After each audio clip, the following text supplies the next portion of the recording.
Ok? Então vejam, entendeu? Então Dan e Efraim aqui na profecia simbolizam o que? O falso povo de Deus, idólatra, né? Idólatra e assassino, que é a instituição que fizeram, sobretudo o catolicismo aprontou muito, tá? Eles criaram uma estrutura de poder que durou mais de 1000 anos. Ok? Mas tudo na base da demagogia, matando os inimigos, a espada, demagogia, mentira, roubaram muita coisa, né? Criaram esse império, o dízimo em dinheiro foram eles que instituíram e ficaram ricos roubando com falsa doutrina. Agora a igreja evangélica está copiando eles, e sabe que dá certo, né? Se uniram com o rei da terra. Então é isso que significa, ok? Por isso que tem esse macete aqui nessa profecia, ok? Interessante citar também, antes de entrar na segunda fase, a gente citar o mistério da besta. Esses 144 mil aqui, que passaram por esses momentos difíceis que eu falei para vocês aqui, eles são os mesmos 144 mil do Apocalipse capítulo 14? A resposta é sim e não. Sim, porque ambos são povo de Deus, selados na fé no Messias, fé no Cordeiro, ok? No entanto, a resposta é não, porque eles são povo, pessoas que no tempo vão passar por tribulações em momentos distintos da história, ok? Eu vou explicar agora, porque a besta ela tem duas fases. Porque o que diz lá no Apocalipse 13:17? A besta que você viu era e já não é, e há de subir do abismo. Por quê? Porque uma das cabeças foi ferida de morte. Só que a chaga mortal vai ser curada e a besta vai reemergir, né? É isso que está escrito na profecia. Então a gente vai entender isso do seguinte ponto: a besta é o anticristo? Pera aí. O motorista é carreta? Eu pergunto para vocês: o motorista é carreta? A carreta é um homem? Não, a carreta não é um homem. A carreta é uma estrutura. O motorista é um homem que comanda toda essa estrutura. Então você consegue entender que a besta é uma estrutura. O anti-messias, que você chama anticristo, é o líder que comanda essa estrutura. Deu para entender a diferença de anti-messias para a besta? Não diz, segundo Tessalonicenses 2, não diz que a besta é um homem.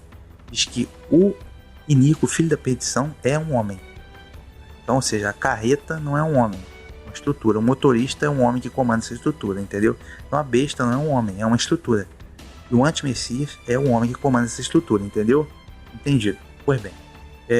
Então a besta que você viu era e já não é, porque ela foi receber um golpe mortal. Era quando?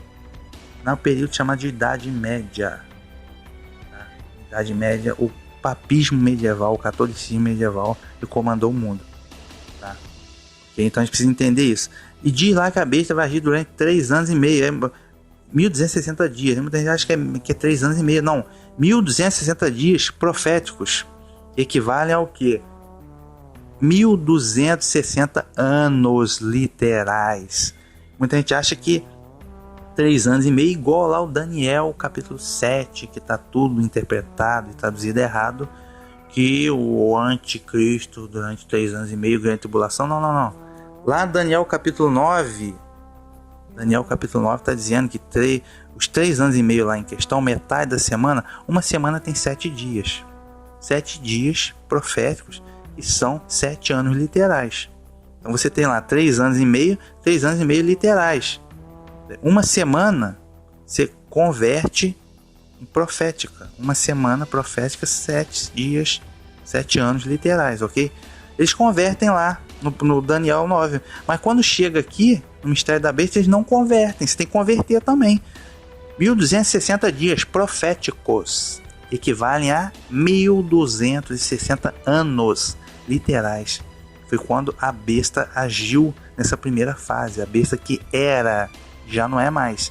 Foi do ano 538, quando os arianos foram expulsos de Roma e o Papa emergiu como a máxima autoridade. Até o ano 1798, quando o imperador Berthier Napoleão derrubou o poder temporal do Papa.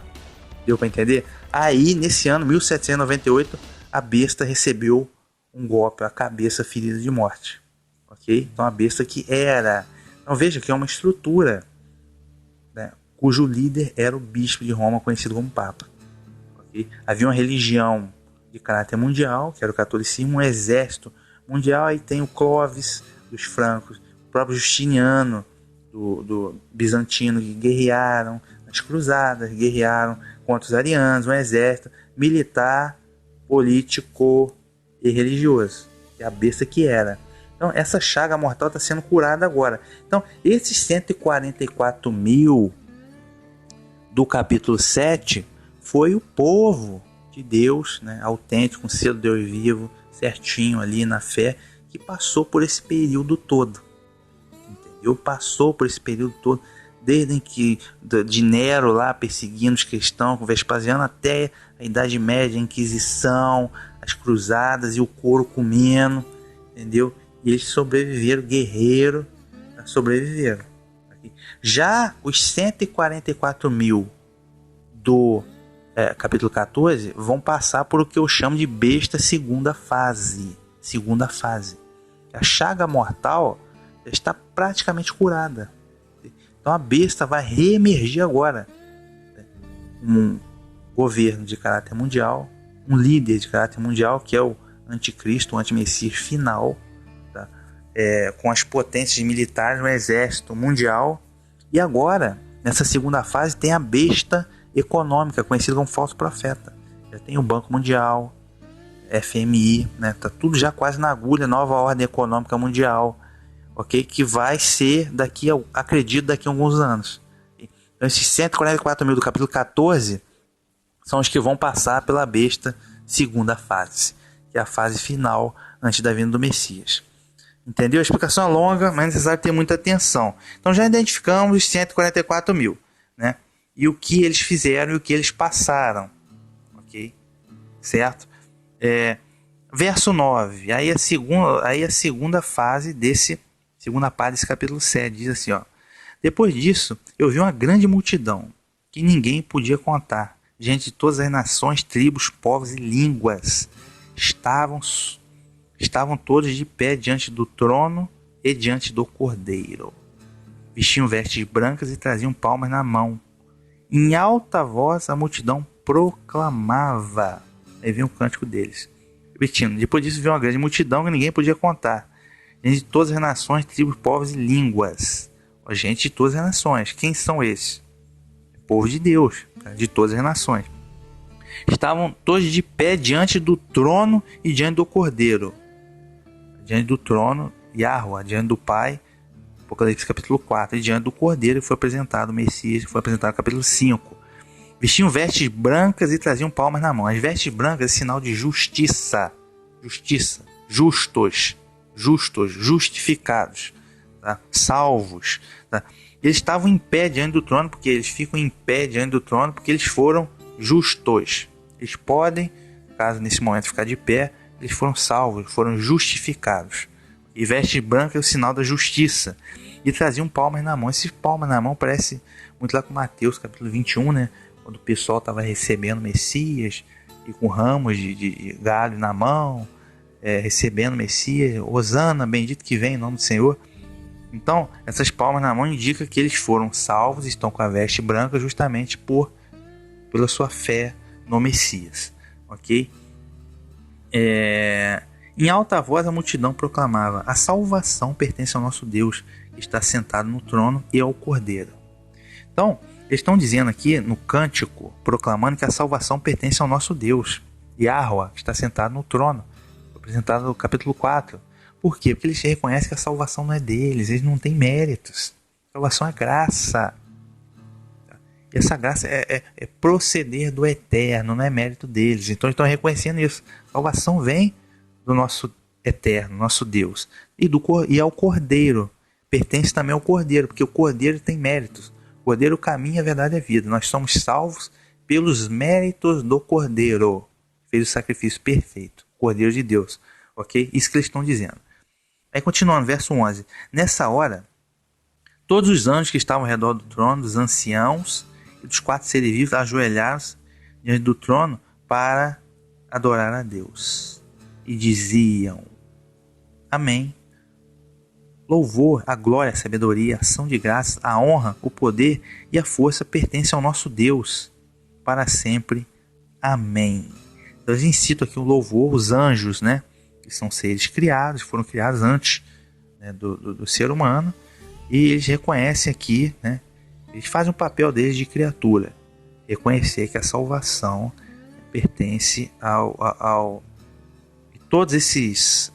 o louvor, a glória, a sabedoria pertence ao nosso Deus. Eles fazem o papel deles de criatura, né? Aí verso 3 diz assim, ó, um dos anciãos tomou a palavra e me perguntou: você sabe quem são e de onde vieram esses que estão vestidos com roupas brancas? Isto é, aquela multidão, né, que estava de roupa branca, que foram justificados, né, justos, santos, né? Eu respondi: não sei, Senhor, o Senhor é quem sabe. Então ele me explicou: são os que vêm chegando de grande tribulação. Eles lavaram e alvejaram suas roupas no sangue do Cordeiro. Vejam bem, aqui na visão ele perguntou: quem são esses aí que vieram de todas as nações aí, todos os povos, com as vestes brancas? Quem são? Aí o apóstolo não soube responder. Aí ele disse que, ó, são os que vêm chegando de grande tribulação. Eles lavaram e alvejaram suas roupas no sangue do Cordeiro. Dependendo da tradução, eu estou com a tradução católica que diz que vem chegando da grande tribulação. Mas tem também uma tradução evangélica que diz vem chegando de grande tribulação. Então muita gente entende o seguinte: rapaz, aquela velha história, né? Aquele velho apocalipse, apocalixo deles, é o apocalixo. Não, eles aí foram os que foram martirizados na grande tribulação, né? Na grande tribulação, 3 anos e meio, tal. Só que me explica o seguinte, cara, a gente está no Apocalipse capítulo 7, cara. Capítulo 7. A besta só vai surgir no capítulo 13. Marca da besta só no capítulo 13. Então como que é isso? O 7 vem antes do 13? É isso? Então, o que acontece? Grande tribulação, o que vai vir agora, acreditando, é a grande tribulação final. Antes do retorno do Messias. Né? A gente vai ter aqui os eventos, a besta, a marca da besta. Quando eles disserem que há paz e tranquilidade, aí vai vir destruição, né? Aí vai vir a grande tribulação final, a última.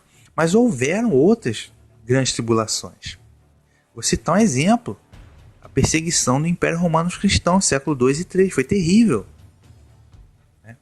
Você acha que não foi uma tribulação terrível para quem viveu naquela época? Ou quem foi morto pelo Imperador Nero, não foi terrível a tribulação? Ou a Inquisição, cara. Imagine você ser um cristão autêntico, legítimo, seguir o Evangelho em meio à Inquisição, contra a Inquisição. Então houveram um período de grande tribulação. Esse período aí, dos 1260 anos, que o Papa tomou posse no ano 538, foi Inquisição e Cruzada.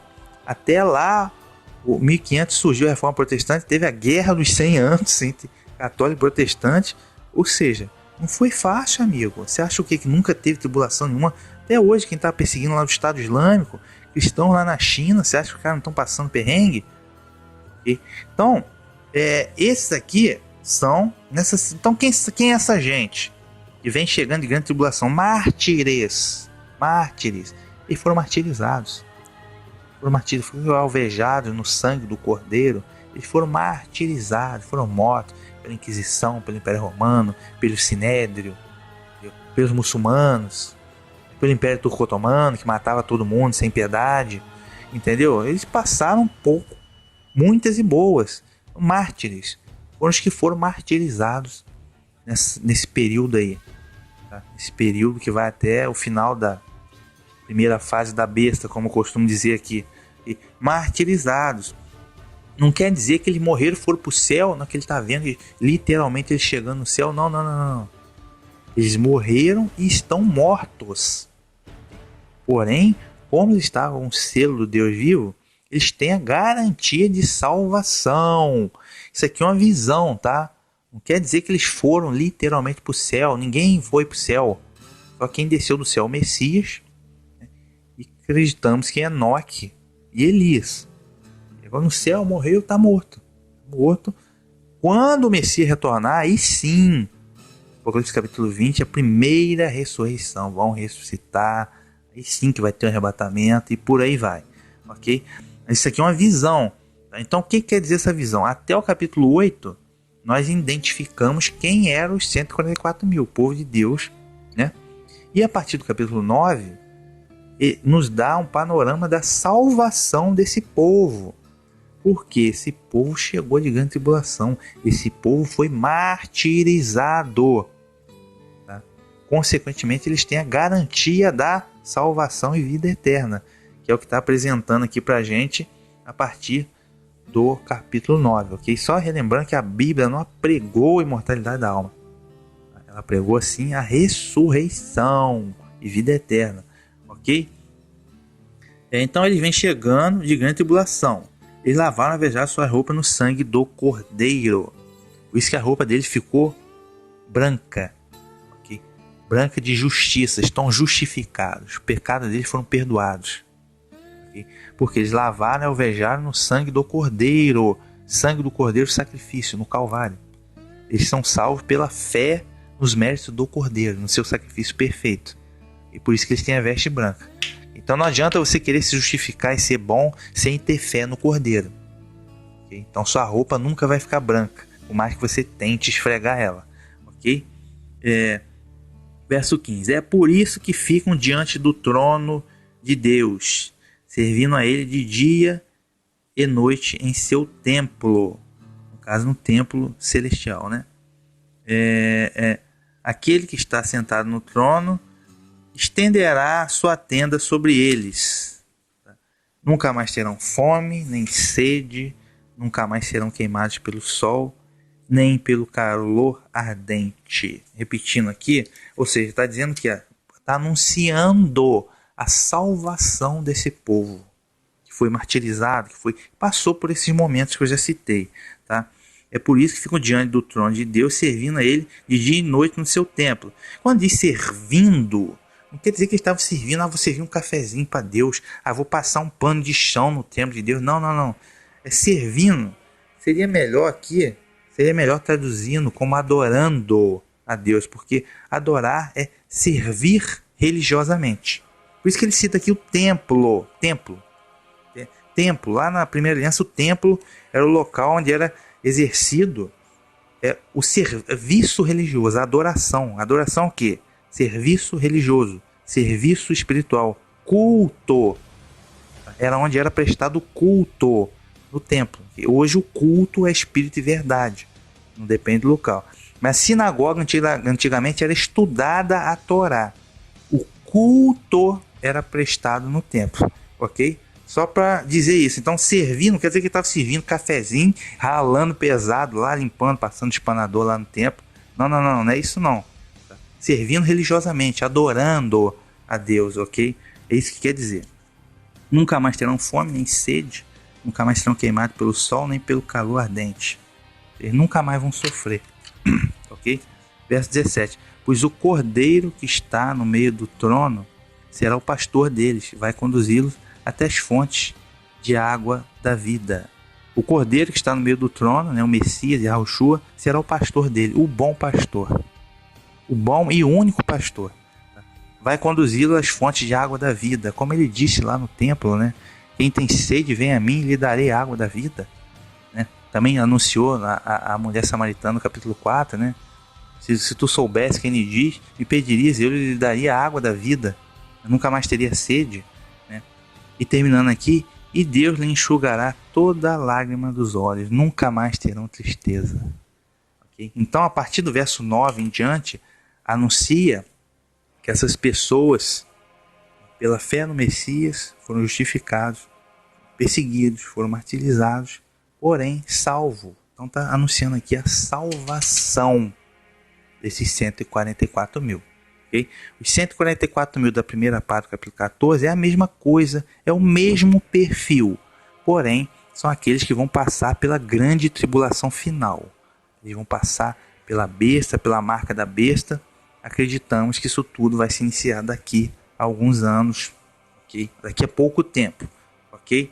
Então, essa passagem final aqui, do anúncio da salvação deles, vocês lembrar aqui o Apocalipse capítulo 21, verso 4, Apocalipse 21, verso 4, tem tudo a ver com o final ali, diz assim, ó, e Deus limpará de seus olhos toda lágrima. Não haverá mais morte, nem pranto, nem clamor, nem dor, porque já as primeiras coisas são passadas. O que ele anuncia aqui no final? E Deus lhes enxugará toda a lágrima dos olhos. Ele está aqui anunciando a salvação.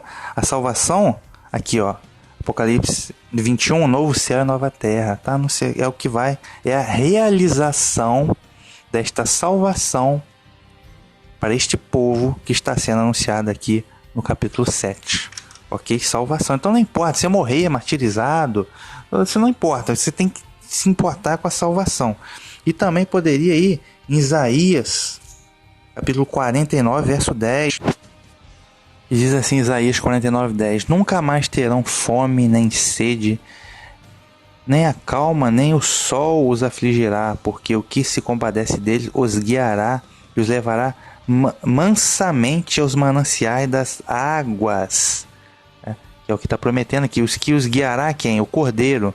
Os levará mansamente aos mananciais de água, água da vida, salvação. E que nunca mais terão fome, nem sede, nem calma, nem o sol os afligirá. Está justamente igual ao início aqui do verso 16. Né? Nunca mais terão fome, nem sede, nem o sol. Né? É idêntico praticamente a passagem. Então anunciando a salvação. Ok? Então é isso aí, minha gente. Episódio longo, mas terminamos aqui estudar completinho Apocalipse capítulo 7.